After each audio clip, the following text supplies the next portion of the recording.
नमस्कार दोस्तों, तो कैसे हैं आप। YouTube चैनल साहित्य अध्ययन पर आपका स्वागत है।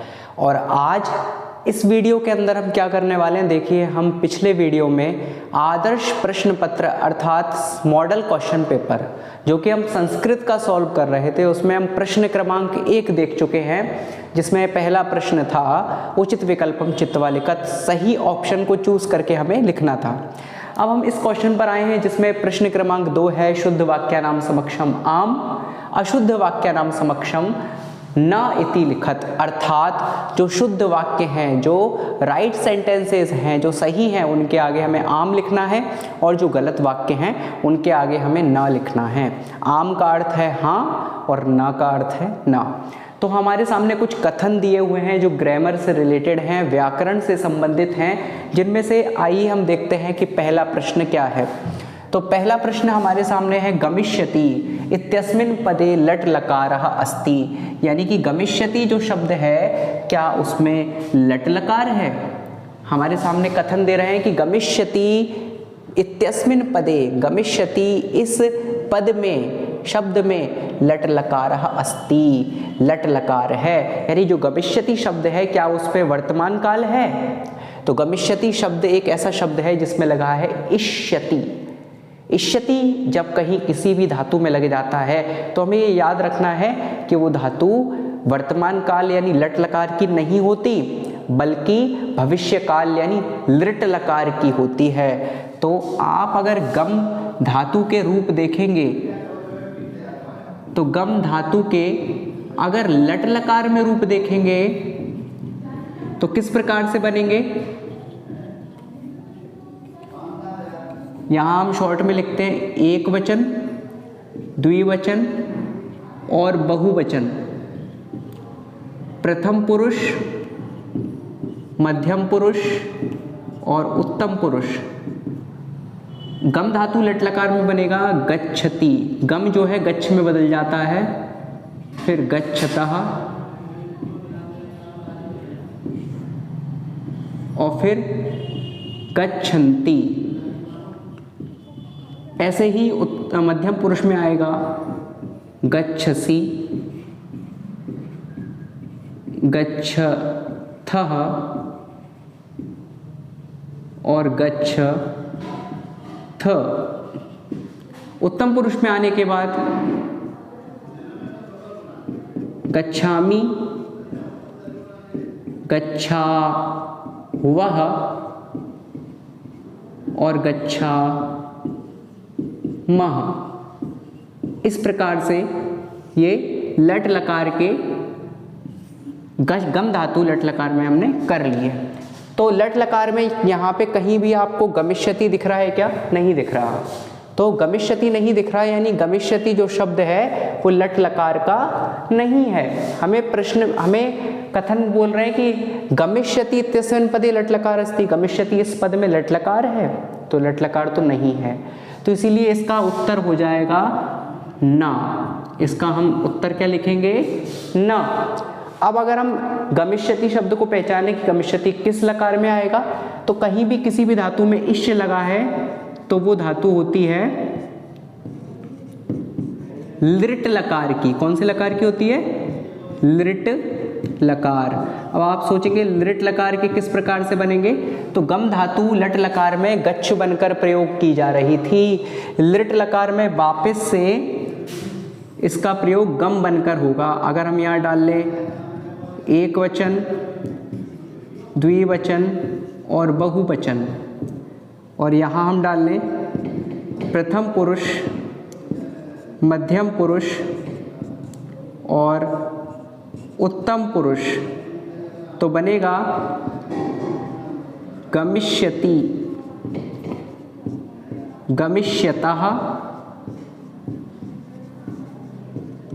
और गमिष्यन्ति। ठीक इस प्रकार देखिए पूरा वही चलेगा, ती ता अंति, बस इष्य लग गया और गम धातु बन जाएगी। ऐसे यहाँ सी था और था, तो यहाँ हो जाएगा गमिष्यसि, गमिष्यथः, पूरा ऊपर की तरह बस इष्य एक्स्ट्रा लगना है, गमिष्यथः और गमिष्यथ।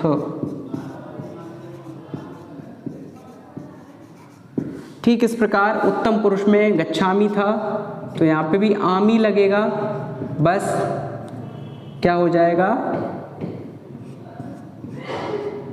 गमिष्यामि, गमिष्यावः और गमिष्यामः।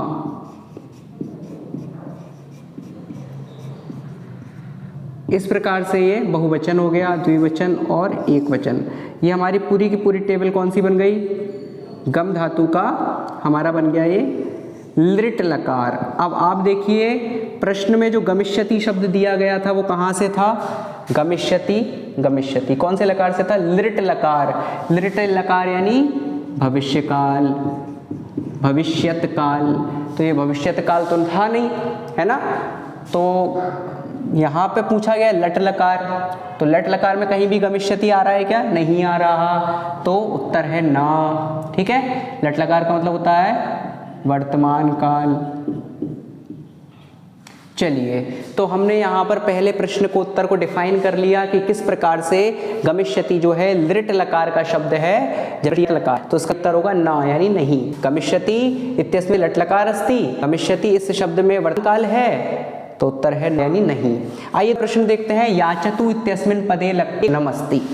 याचतु क्या इस शब्द में एक है, तो हाँ हम है कि लोट लकार जो होता है, लोट लकार, लोट लकार में कोई जो धातु है, धातु यानी वर्ब जो होती है वो एक में होती है, उसमें लग जाए तू, याच धातु याचतु, हतु, चल है तो चलतु, याचतु, और द्विवचन में हो जाए याचताम, और बहुवचन में याचंतु। ये तो प्रथम। नमस्कार दोस्तों, तो कैसे हैं आप। YouTube चैनल साहित्य अध्ययन पर आपका स्वागत है।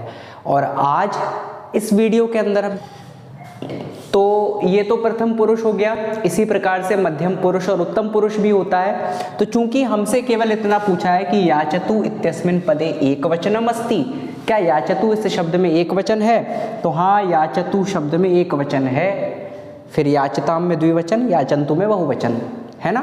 कोई भी धातु इसी प्रकार से आ जाए लोट लकार यानी आज्ञार्थक में, आज्ञा देने में, तो हो जाएगा याचतु याचताम याचंतु। पठ आ जाए तो पठतु पठताम पठंतु, खाद आ जाए तो खादतु खादताम खादंतु, लिख आ जाए तो लिखतु लिखताम लिखंतु। इसी प्रकार से चल आ जाए तो चलतु चलताम चलंतु। तो एक वचन में तू लगता है लोट लकार आज्ञार्थक में। तो पूछा गया है याचतु इत्यस्मिन् पदे एकवचनम् अस्ति, तो हाँ बिल्कुल एक वचन है, इसलिए उत्तर आ जाएगा आम। ठीक है, आइए आगे बढ़ते हैं और प्रश्न क्रमांक 3 को देखते हैं, गा वाले को देखते हैं। अपश्यत इत्यस्मिन् पदे लंग लकार अस्ति। अपश्यत इस शब्द में लंग लकार है, कैसे पहचानेंगे आइए देखते हैं। सबसे पहले लंग लकार को पहचानने का सबसे अच्छा तरीका यह है कि किसी भी धातु के प्रारंभ में अगर छोटे आ का स्वर लगा है तो हम आंखें बंद करके पहचान सकते हैं कि वो धातु लंग लकार की है। ये बात माइंड में फिक्स कर लीजिए। आपका एक नंबर सेफ है, अगर आपसे लकार पूछ लिया और उस धातु के प्रारंभ में जुड़ा है छोटा आ, तो सीधी सी बात है कि वहां पर लंग लकार है। ये बात फिक्स हो गई। चलिए, अब हमें अगर लकार नहीं पूछा, हमसे वचन या पुरुष पूछा है, वहाँ उस स्थिति में थोड़ी समस्या है, इसीलिए हमें सारे के सारे शब्द याद करने पड़ेंगे, पूरा धातु रूप याद करना पड़ेगा। अन्यथा अगर लकार पूछ लिया तो हमारा एक नंबर सेफ है। किसके बल पे, इस छोटे आ के बल पे हमारा एक नंबर सेफ है कि अगर किसी भी धातु के प्रारंभ में छोटा आ लगा है, हमें धातु रूप पूरे याद करने की जरूरत नहीं पड़ेगी, लकार हमारा लंग लकार सेफ हो जाएगा। लंग लकार की ट्रिक यही है कि अपश्यत लिखा है, अपश्यताम लिखा है, अपश्यन लिखा है, छोटा आ देख के पहचान लो कि कौन सा लकार है, लंग लकार। तो हाँ ये लंग लकार है, इसीलिए इसका उत्तर है आम। हाँ, लंग लकार के अंदर अगर हमसे कोई और वचन पूछ लिया, लंग लकार नहीं पूछा, उस स्थिति में हमें पूरा लंग लकार याद होना चाहिए, जो कि, तो आइए लंग लकार देख लेते हैं। लंग लकार का मतलब होता है भूतकाल। तो दृश्य धातु होती है मूल धातु, जिसका अर्थ होता है देखना। दृश्य धातु का क्या अर्थ होता है, देखना। दृश धातु सभी लकारों में पश यानी पश्य बन के यूज होती है और भविष्य काल में दृश बन के यूज होती है। तो लंग लकार यानी भूतकाल में भी ये पश्य बन के यूज होगी। तो कैसे? अपश्यत, अपश्यताम, अपश्यन। मध्यम पुरुष में अपश्य, अपश्यतम, अपश्यत और उत्तम पुरुष में अपश्यम, अपश्याव, अपश्याम। इस प्रकार से ये प्रयोग की जाएगी। तो आप देख पा रहे होंगे कि अपश्यत शब्द दिया है, यहाँ पर हमें प्राप्त हो रहा है। हाँ, मध्यम पुरुष, उत्तम पुरुष या द्विवचन बहुवचन में से पूछ लेते तो हमें पूरे याद होने चाहिए थे, लेकिन यहाँ पर एक कॉमन चीज़ हम देख पा रहे हैं, सब में ही छोटा आ जुड़ा है। देखिए, सब में छोटा आ जुड़ा होना ये सीधी सी पहचान है कि आपका जो लकार है वो लंग लकार है। पठ धातु होती तो अपठत, अपठताम, अपठन, अपठा, अपठतम, अपठथ, अपठम, अपठाव, अपठाम। सीधी सी बात है, छोटा आ लगा है तो कौन सा लकार है? लंग लकार। ये उत्तर सही है, इसका उत्तर हो गया आम यानी हाँ। आगे बढ़ते हैं। लभन्ते इत्यस्मिन् पदे पठ धातु अस्ति। तो किसी भी शब्द में, किसी भी धातु रूप में शुरुआत के शब्द को देख के हम पहचानते हैं कि वहाँ पर कौन सा जो है धातु है। लभन्ते शब्द के अंदर हमें जो है शब्द मिल रहा है, तो मिल रही है लभ। ठीक है, तो यहाँ पर हम लिख लेंगे लभन्ते में शुरुआती दो अक्षर कौन से हैं? लभ। भा पे हलंत रहेगा, मूल शब्द है लब, लब धातु है।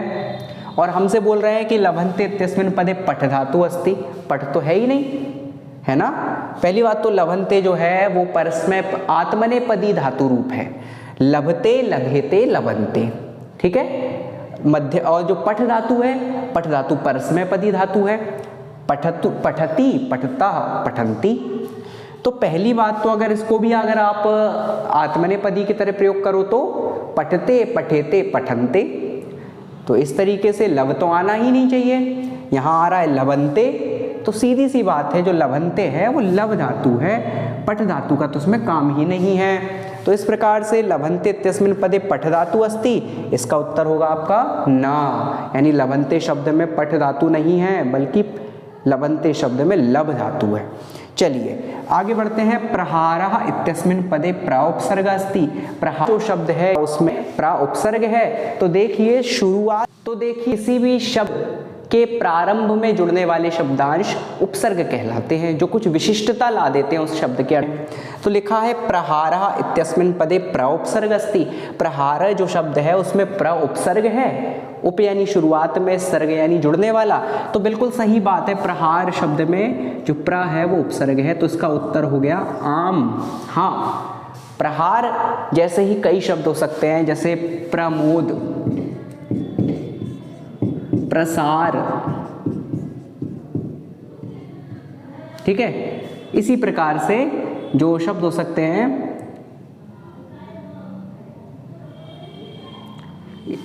इसी प्रकार से जो शब्द हो सकते हैं जिनकी शुरुआत में प्र जुड़ा है वो प्र उपसर्ग वाले शब्द हैं। तो प्रहार शब्द में भी जुड़ा है। ठीक है, आइए अगले में देखते हैं। दुष्कर्मः इत्यस्मिन् पदे दु उपसर्ग अस्ति। क्या दुष्कर्म इस पद में दु उपसर्ग है? तो सीधी सी बात है, हमें ये याद रखना है कि दुष्कर्म जो शब्द है उसमें दु उपसर्ग पूछा गया है, तो दु उपसर्ग तो नहीं है, तो क्या होना चाहिए? तो जो दुष्कर्म शब्द है वो दुहु प्लस कर्म, दुहु धन कर्म मिलकर बना है दुष्कर्म। इसमें विसर्ग संधि का प्रयोग किया गया है, क्योंकि विसर्ग के बाद अगर का योग हो जाए तो विसर्ग संधि का नियम कहता है कि विसर्ग श में बदल जाता है। तो सीधी सी बात है, आप देख पा रहे हैं कि दुहु प्लस कर्म, तो विसर्ग बदल गया श में, है ना। तो यहाँ पर दुहु यानी विसर्ग होना आवश्यक है, तभी जो है सही उपसर्ग का प्रयोग माना जाएगा। अगर विसर्ग नहीं है तो उत्तर सीधी सी बात है गलत है। तो यहाँ पर जो हमें पूछा गया है दुष्कर्म इत्यस्मिन् पदे दु उपसर्ग अस्ति, तो सीधी सी बात है ये हमसे गलत कथन दिया गया है। इसका कथन होना चाहिए दुहु, गलत कथन है दु। तो सीधी सी बात, कथन गलत है, लिखेंगे ना। यानी कि दुष्कर्म इति पदे दु उपसर्ग अस्ति, दुष्कर्म इस शब्द में दु उपसर्ग है, तो उत्तर है ना, नहीं, बल्कि इस के अंदर दुहु उपसर्ग है, विसर्ग होना चाहिए। यहाँ हमें विकल्प में विसर्ग नहीं दिया, तो इसका उत्तर हो गया ना, यानी नहीं।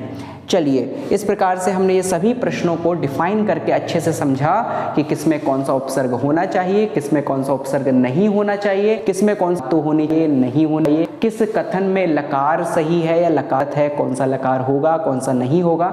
इन बातों को हमने अच्छे से डिफाइन करके आपके सामने समझा है। इस वीडियो को आप बार बार देखें, समझें, जिसे समझकर आप अन्य प्रश्नों को भी अच्छी तरह इनके बल पर हल कर पाएंगे।